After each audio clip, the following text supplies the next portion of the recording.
প্রিয় দর্শক, দুটো জনসভা মানে দুটো সমাবেশ নিয়ে আজ কথা বলবো। একটা সমাবেশ ঢাকায় হয়েছে, আরেকটা সমাবেশ কক্সবাজারে হয়েছে, কিন্তু চকরিয়া হতে পারেনি। ঘটনাটা চকরিয়াতে ঘটেছে। ঢাকার সমাবেশটা জামাত ইসলাম করেছে। বাংলাদেশ জামাত ইসলামের এই সমাবেশকে নিয়ে গত কয়েকদিন ধরে কিন্তু নানা ধরনের আলোচনা চলছিল। জামাতকে রেলওয়ে কর্তৃপক্ষ কয়েকটা বগি দিয়েছিল, বিশেষ বগি, সেগুলো নিয়ে কথা হয়েছিল যে জামাতকে কেন বগি দেওয়া হলো। পরে অবশ্য রেল বিভাগ একটা ব্যাখ্যা দিয়েছে। তারা বলেছে জামাতকে এটা দেওয়া হয়েছে বাণিজ্যিক ভিত্তিতে।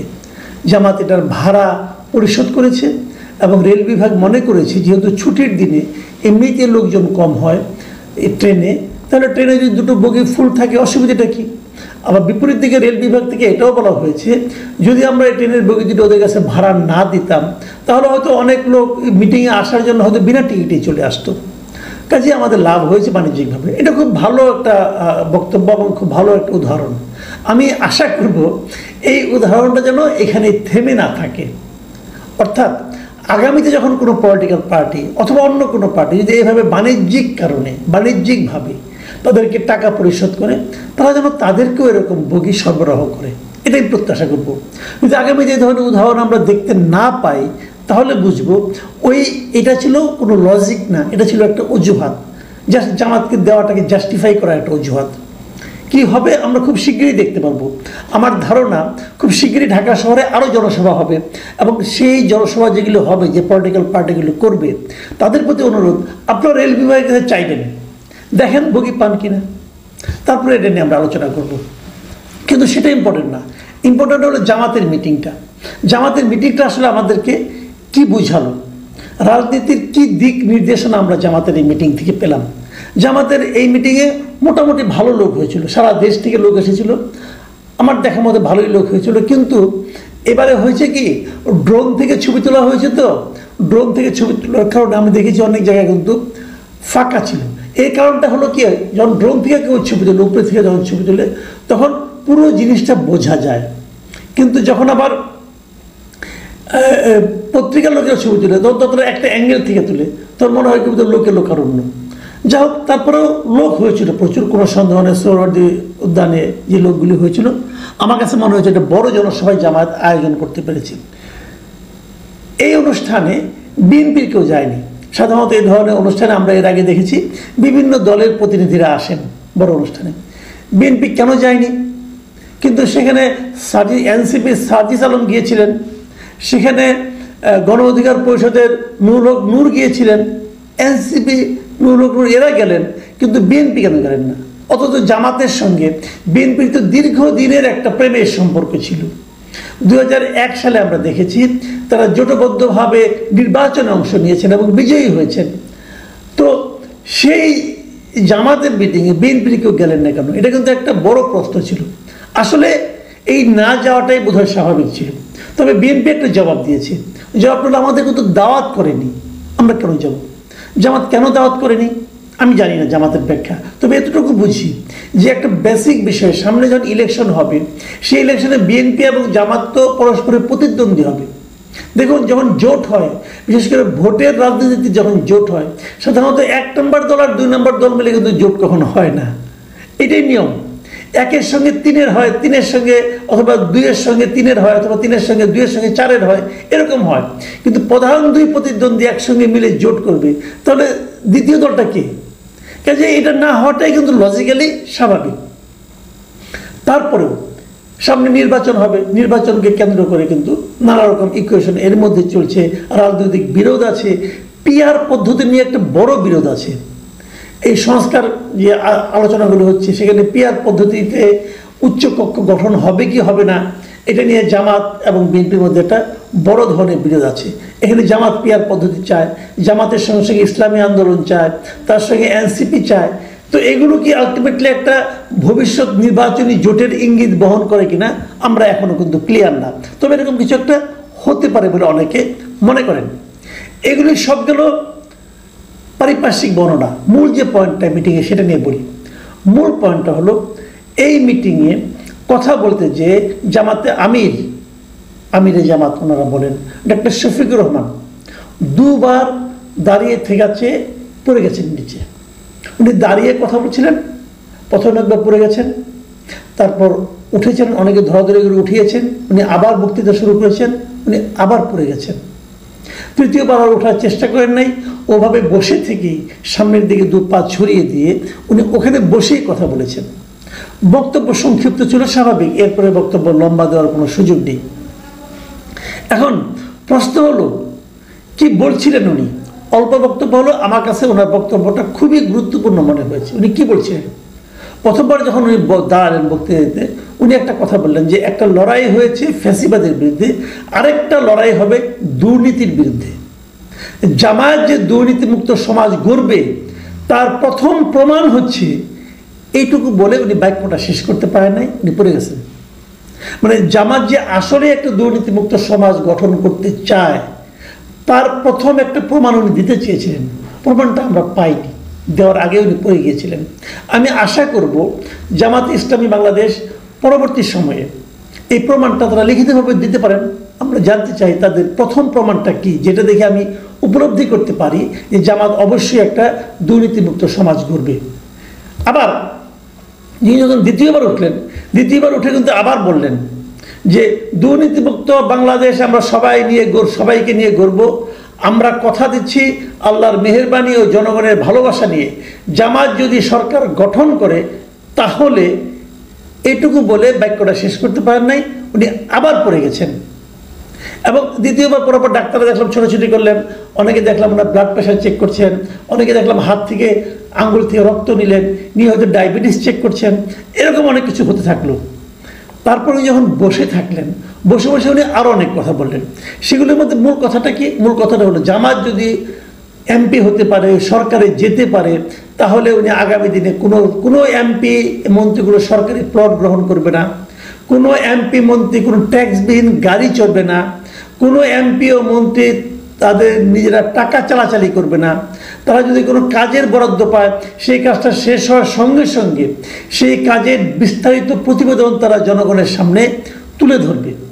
এবং উনি বললেন, চাঁদা আমরা নেব না, দুর্নীতি আমরা করব না, চাঁদা আমরা নিতে দেব না, দুর্নীতি সহ্য করব না। কথাগুলি আমার কাছে ভালো লেগেছে। আমি মনে করি এই মুহূর্তে দুর্নীতিটা হলো বাংলাদেশের অন্যতম বড় একটা সমস্যা। যারাই সরকারে যায় তাদের প্রথম কাজ হলো আজান দিয়ে দুর্নীতি শুরু করেন। তো সেই দুর্নীতির হাত থেকে আমরা আসলে মুক্তি চাই। এই যে কথাগুলি জামাতের নেতারা বলেছেন, এই কথাগুলোকে এই ভঙ্গিতে বিএনপির কেউ বলবেন? যদি বিএনপি আগামীতে সমাবেশ করেন, তাদের কাছে আমার আহ্বান থাকবে, আপনারা এসে বলুন যে আপনারাও কোনো দুর্নীতি করবেন না, দুর্নীতি করতে দেবেন না। আর এখানে, কারণ এটা বিএনপির জন্য আমার মনে হয় কতটা সহজ হবে আমি জানি না, কারণ এরই মধ্যে ক্ষমতায় যাওয়ার আগেই দেশের প্রত্যন্ত অঞ্চলে কিন্তু আমরা দেখেছি যে বিএনপির লোকজন দুর্নীতিতে জড়িয়ে গেছে, তাদেরকে বিএনপি কন্ট্রোল করতে পারেনি। কিছুগুলো যেগুলো জেনেছে, যেগুলো মিডিয়ায় এসেছে, যেগুলো হইচই হয়েছে, তাদেরকে আপনারা বহিষ্কার করেছেন, কিন্তু যেগুলো মিডিয়ায় আসেনি তারা অবাধে চালিয়ে যাচ্ছে। এটা আপনাদের রাজনৈতিক একটা ব্যর্থতা, দলীয় একটা ব্যর্থতা। কেন পারেননি আপনারা জানেন, আর আপনাদের নেতৃত্বের ব্যর্থতা বলে আমি মনে করি। জামাত যেটা বললো তারা দুর্নীতি করবে না, তারা কি অলরেডি কোথাও কোথাও দুর্নীতি শুরু করেনি? করেছে কিনা এই বিষয়টা নিয়ে আমি আমার দর্শকদের অনুরোধ করব, আপনারা যদি কোথাও পেয়ে থাকেন যে জামাতের লোকজন দুর্নীতি করছে, প্লিজ আমাদেরকে জানান। সেগুলো নিয়ে আমরা আলাপ করবো, জামাতের নেতৃবৃন্দকে জানাবো। আপনারা যে দুর্নীতিমুক্ত দেশ গড়তে চান, আপনাদের লোক অলরেডি শুরু করে দিয়েছে। জামাতের এই মিটিংয়ের পাশাপাশি চকরিয়া একটা ঘটনা ঘটছে, কক্সবাজারের চকরিয়া। কক্সবাজারে এনসিপি মিটিং করতে গিয়েছিল দুদিন আগে। আপনারা জানেন এই এনসিপি গোপালগঞ্জে যে কি একটা ঝামেলা পাকিয়েছিল, ওনারা পাকিয়েছেন অথবা ওনাদের কেন্দ্র করে অন্য কেউ পাকিয়েছে, যাই হোক করেছে। আমি নিজে সেখানে বলেছিলাম এর পেছনে মূল কারণ হলো উস্কানিমূলক বক্তব্য। কেন দেবেন? আপনি আবার রাজনীতির কথা বলেন, ব্যক্তিকে ধরে ব্যক্তির চরিত্র হনন করে বক্তব্য দেওয়াটা কোনো সুস্থতার প্রয়োজন বলে আমি মনে করি না। আপনাকে বাইরে থেকে যে বলতে হবে কেন যে এই লোকটা খারাপ? এটা তো ওইখানকার লোক জানে। ঠিক সেই একই কাজ এবার তারা করেছেন কক্সবাজারে। কক্সবাজারের যে এই এনসিপির মুখ্য সমন্বয়ক নাসিরউদ্দিন পাটোয়ারি, তিনি কি বলেছেন আমি ওনার কথা হুবহু পড়ে শোনাই আপনাদেরকে। তিনি বলেছেন, আগে নারায়ণগঞ্জে বিখ্যাত গডফাদার শামীম ওসমান ছিল, এখন শুনছি কক্সবাজারের নব্য গডফাদার শিলং থেকে এসেছে, ঘের দখল করেছে, মানুষের জায়গা জমি দখল করছে, চাঁদাবাজি দখল করছে, আবার নাকি সে সংস্কারও বুঝে না। নাম না বললাম, কক্সবাজারের জনতা এ ধরনের সংস্কার বিরোধী যে পিয়ার বোঝে না, রাজপথে তাদেরকে দেখিয়ে দেবে ইনশাল্লাহ। এটা নাম বলা দরকার নেই ভাই, এটা সবাই জানে আপনি কার কথা বলেছেন। এটা যে সালাউদ্দিন আহমেদের কথা বলেছেন এটা সবাই জানে, কারণ সালাউদ্দিন আহমেদ দীর্ঘদিন এই সব গুম হওয়ার সময় আওয়ামী লীগ আমলে উনি শিলংয়ে অবস্থান করছিলেন, শিলং থেকে আসতে পারছিলেন বলে বলা হচ্ছিল। যাই হোক, এর ফলটা কি হলো?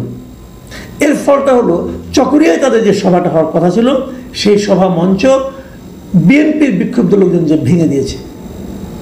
ভাই আপনি এভাবে যদি কোনো ব্যক্তিকে আক্রমণ করেন এটা মানুষ ভালোভাবে নেয় না।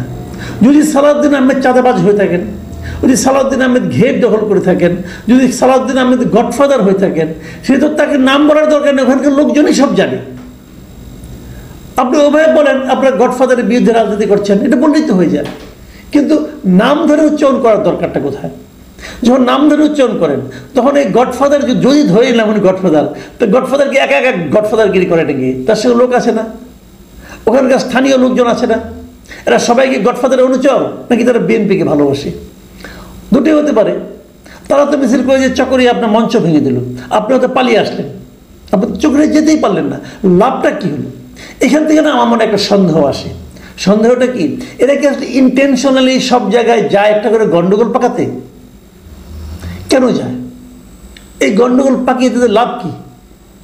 একবার আওয়ামী লীগের বিরুদ্ধে বলে, একবার আওয়ামী লীগের নেতার বিরুদ্ধে বলে, একবার বিএনপির বিরুদ্ধে বলে, বিএনপির নেতার বিরুদ্ধে বলে, এবং মাঝখানে এই নাসিরুদ্দিন পাটোয়ারি একবার বলেছিলেন যে উনি হিসাব করে দেখেছেন যে বিএনপি নাকি 50 থেকে 100টা আসন পাবে আর ওনারা নাকি 200 উপরে পাবে। এই ভদ্রলোক বলেছিল। তাকে আপনি তো বলবেন তার মাথা ঠিক নাই, এলোমেলো হয়ে গেছে, বলতে পারেন আপনি, কিন্তু আমি বলবো না। আমি বলবো না কারণ উনি তো এত বড় একটা দল এনসিপি, তার মুখ্য সমন্বয়ক, গুরুত্বপূর্ণ পদ, গুরুত্বপূর্ণ ব্যক্তি। তো গুরুত্বপূর্ণ ব্যক্তিদের কাছ থেকে আমরা কিন্তু আসলে গঠনমূলক বক্তব্য শুনতে চাই। আমি গতকালকে বলেছিলাম যে দেখেন, দেশটাকে বিভক্ত করার দায়িত্ব নিয়েন না, মানুষের মধ্যে ঐক্যবদ্ধ করার জন্য একটা প্রচেষ্টা করেন। কুৎসা রটনা করে, মানুষকে গালাগাল করে আমাদের দেশের মানুষের ভালোবাসা অর্জন করা যায় না। এই দেশের মানুষ বেসিক্যালি মিলেমিশে থাকতে চায়। সেই ধরনের কাজ করুন। মাস্তানি করে, মানুষকে তুচ্ছ তাচ্ছিল্য করে, যেটা নাকি আওয়ামী লীগের আমরা অনেক মন্ত্রীরা করতো, হাসান মাহমুদ, ওবায়দুল কাদের এরা করতো। মানুষ এটা পছন্দ করে না। যদি মানুষের ভালোবাসা অর্জন করতে না পারেন তাহলে বেশি দূর যেতে পারবেন না ভাই। এই দৌড় খেয়ে পালাতে হবে সব জায়গা থেকে। আমি একটা কথা বলে এখানে শেষ করি জামাতের মিটিং সম্পর্কে। জামাতের মিটিংয়ে জামাতের আমিরের যে পড়ে যাওয়ার ঘটনাটা, এটা নিয়ে দেখলাম সোশ্যাল মিডিয়ায় অনেকে নানা ধরনের ট্রল করেছেন, অনেকে বলেছেন এটা নাকি অভিনয় ছিল। আমি তাদের জন্য এটা বলবো, ভাই দেখেন উনি একজন বয়স্ক লোক, আজকের আবহাওয়াটা দেখেন প্রচণ্ড গরম ছিল, এর মধ্যে একজন মানুষ পড়ে যেতেই পারে। এটাকে এইভাবে ব্যাখ্যা করেন না। যারা এইভাবে ব্যাখ্যা করে এক ধরনের মানে আমোদ অনুভব করছেন, আমি এই আমোদটাকে সমর্থন করতে পারি না ভাই। মানবিকভাবে দেখা উচিত। আপনি সুস্থ সবল মানুষ, আপনিও কখনো পড়ে যেতে পারেন। এটা অভিনয় হতে যাবে কেন? এটা অভিনয় করে না লাভ কি? যাই হোক, আমি আবারও বলছি, মানুষকে ইনসাল্ট করে কোনো লাভ নাই। কি সালাউদ্দিন সাহেব, কি জামায়াতের আমির, এদেরকে মানুষ হিসেবে বিচার করেন, মানবিক হন। তাদের ব্যাপারে সমালোচনা থাকতে পারে, সারাদিন সমালোচনা করেন, কোনো সমস্যা নাই। কিন্তু এই ট্রল করা, অমানবিক আচরণ করা এবং গালাগাল করা, এটা কোনো সুস্থতার পরিচয় বহন করে না।